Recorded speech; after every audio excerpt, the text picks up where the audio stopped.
Do you know how a football boot is made and that it often takes more than 2 years from start to finish? Well, I didn't. And with me here today, I have Collin Eder, Senior Director, to pick his brains on what actually happens when Nike sits down and starts the creation of a new boot like the Phantom Luna. Collin, thank you for joining us. Of course.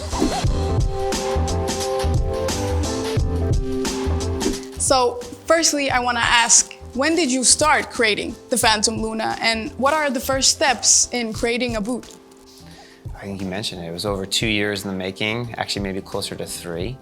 For every boot, we start with the athlete. So we start with obsessing the athlete. And for this particular project, we started by obsessing her, right? And I think in a lot of different industries in the world with a lot of different things that are created, oftentimes, unfortunately, the leader of that creation process is men, right? And this was our chance to flip that and completely focus on her first. And so where we started was actually in the lab, right? So obsessing how she moves, how she plays, really in that lab setting. And that led to some pretty cool new insights in traction, insights in fit, and then insights in terms of touch with the ball. So talking about like statistics, is it actually proven that if you create a boot that's made specifically for or from her, it will improve performance? Yeah, I think every little bit helps, right? So like our athletes are looking for that like 1% that can help them. Yeah. And so if we can deliver that through little small things in traction, within fit, and within ball touch, even if it's the smallest thing, it can make the biggest difference to the athlete. But at the end of the day, it's the athlete, right? Yeah. That's wearing the product that's gonna make the magic happen. I mean, I always imagined that you start with the colors. So what color is this boot gonna be? And you told me that you're beginning with analyzing how she moves. And what comes after that? Yeah, so after we kind of have this group of insights that we just talked about, the next thing is to start to build and prototype, right? Yeah. So when we did the traction piece, we actually built the plate or the tooling first. We did that first through the lab and actually through computer generation design. So we were able to run simulations, it's called FEA, simulations of how she's moving and cutting. And that actually helped us start to create what Cyclone is. And so we had the first design was done through like, pretty complex computer algorithms. And then we started to build actual samples. And that starts a really rigorous testing protocol. So testing with a lot of different levels of professional athletes, amateur, and kind of youth athletes as well. So a lot of rigorous testing to over again, just making sure that the athlete is feeling what we're getting from the lab and from the computer, right? So amazing, when we were testing it, we were getting like the same feedback from the athlete as what we were getting in the lab, right? And that doesn't always happen. Like sometimes what the lab will tell you and what the athlete tells you can be totally different, but these were syncing up. The player was feeling very confident, very safe in their movements, but they weren't slipping and they were actually feeling quicker. So when we hear those kind of sound bites, we know we're on the right track. Yeah. Right? And like, how many prototypes do you need to create until you're there? At what point do you start saying, okay, this is it. This is actually good?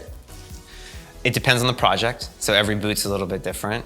I think for this particular one, we probably did around 6 or 7 different rounds of actual like physical tooling to get to where we are today over the course of probably 2.5, 3 years.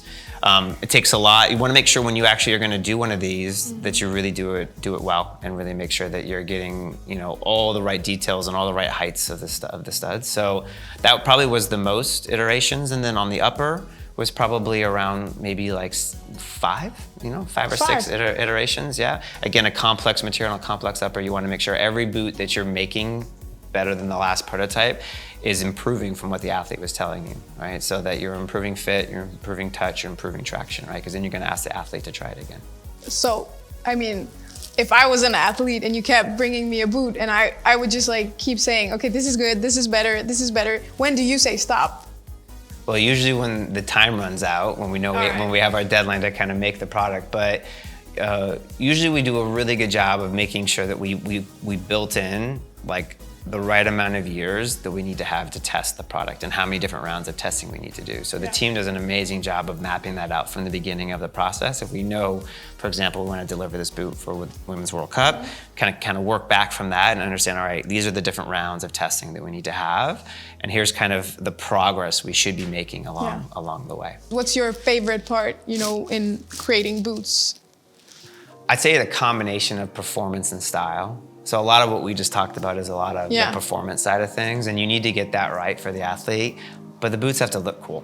Yeah. Like they have to look good. Agreed. Like I think when you talk to athletes, that's like looking good and feeling confident is equally as important as how the boots are performing, right? Absolutely. And so for this one, like that vertical swoosh, like it's pretty amazing. The team designed awesome. that. It's pretty eye-catching.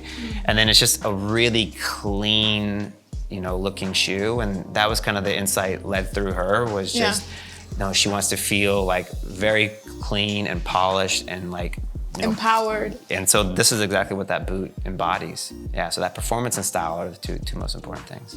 Amazing. Yeah. Thank you so much, Collin. Of course. It's been a pleasure to learn more about how boots are being made and more about what you think about the new Phantom Luna and what's been the best parts of creating this boot. Thank you. You're welcome.